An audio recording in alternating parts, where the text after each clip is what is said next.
Wisconsin Classic Sports Network, coming this fall. Looked like it was in slow motion early on.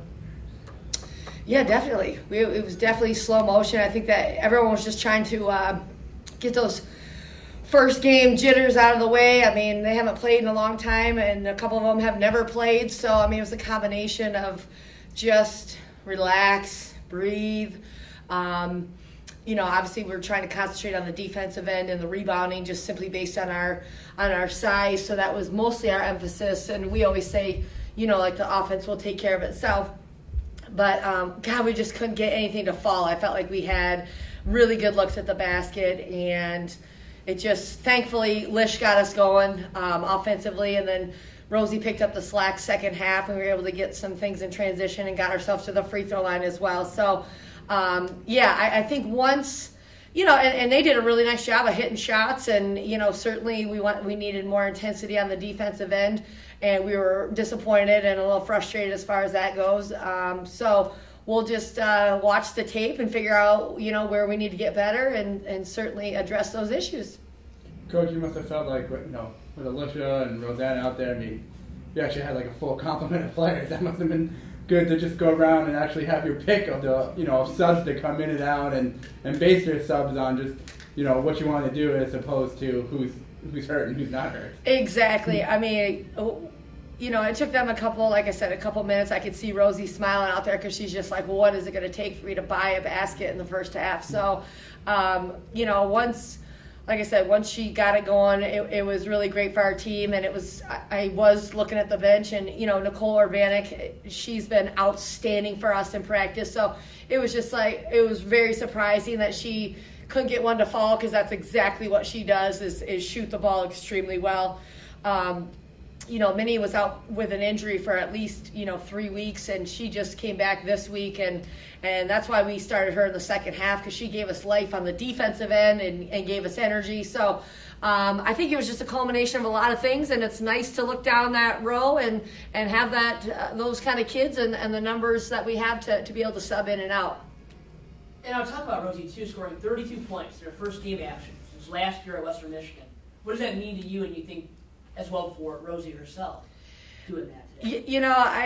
It's pretty amazing, because this kid worked her tail off with the rehab sessions all summer long. I mean, she did everything that she needed to do to get back, and I know that rehab can be very tedious, and you're doing like these mini leg lifts, and you're just all these kinds of rehab things that it takes you 2 hours to get through the exercises that they need them to get through.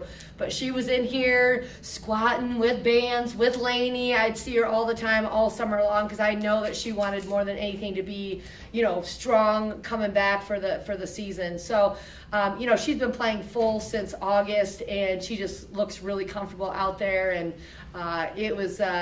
there probably couldn't be a more confidence builder than today's game for her offensively. And then Alyssa doing the same thing, scoring a ton of points, 25 points in this, or 26 in this ball game today. Talk about her performance too. Yeah, I mean, she's had her issues ever since she's gotten here injury-wise, and, she's still battling a few of those, but for her to come out and be able to hit those first couple of threes and get that going was really, really nice. So for her to have that kind of performance, as a senior, you have a different perspective in life when it comes to playing, and you now all of a sudden, now she only has 29 games left. So she had a sense of urgency on the offensive end, no question, and we definitely needed somebody to go ahead and try to take over, and she did that. So even for her, she hasn't played since last December, so I'm hoping this is something that, obviously when you look at the stat sheet and you're scouting us, you're going, wow, you know what, we gotta focus on these guys. So, and that will open it up for a Haley who,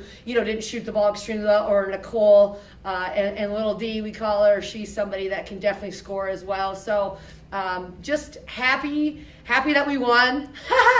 A couple of areas we need to clean up, but slow start, a little nerve-wracking, but we finally picked it up second half and opened it up. How about Haley, though, being big on the boards, 15 boards today? Would you have expected that going into today's game? And how about going forward? Could she be that good on the boards, you think, going forward? I do. And, I had to kind of twist my words today because, we obviously started that smaller lineup, and but I said, Lish, you're the 5. because I don't want Haley to think, that she's a post player. So we made Lish the 5. She can handle it. She's a senior. So I think Haley jumped in there and just was around the ball and around the basket so much. And for her to get 15 rebounds, that's quite incredible. And do you plan on going small the rest of the way this year too to the regular season? You know what? Right now, that's what we're looking at. That's what we're kind of looking at. And we, like I said, I thought Minnie made a real solid statement today. She really did. So, I think that I told our kids, when we start making shots and stuff, heads go down on the other team, and if we made even those little layups that we missed in the first half, like it's pretty deflating. So when those big kids have to come out and guard post players on the perimeter, they don't like it. They really don't like it. So we're hoping that people are going to eventually have to match up to us instead of us having to match up to them. Well, take us through the Michigan game coming up, a big game on the road for you guys. Mm-hmm. Oh, absolutely. I mean, they have, 3 kids that they started. They have a freshman that, statistically, I think she had 6 threes against in an exhibition game or against Davenport. So she is shooting a fairly high percentage. I mean, last year Shannon Smith had, I believe, like 35 against us. We ran kind of a junk defense against them, and she was able to go off 3-point wise. And then they also have I think her name is Thompson, Sierra Thompson. She's another starter for them. And, of course, anything can change from here until then. But the 2 big keys, 5'11" kid in Elmblad, and then, of course, 6'3" Goree, who's the one that's getting all the press and attention as far as her ability. She's 6'3". So we got to make sure that we, we'll watch film on them from last year and try to figure out, what they're doing. And, of course, I have to add Madison Rostowski, who had a great game against us last year. I mean, she really just shredded us and really created for everybody else. And they blew it open, pretty wide open early. And felt like the game was over in the first 10 minutes due to our carelessness. But they're a very talented team, very skilled team. They can shoot it. They can rebound. But I do think that it's a good matchup for us.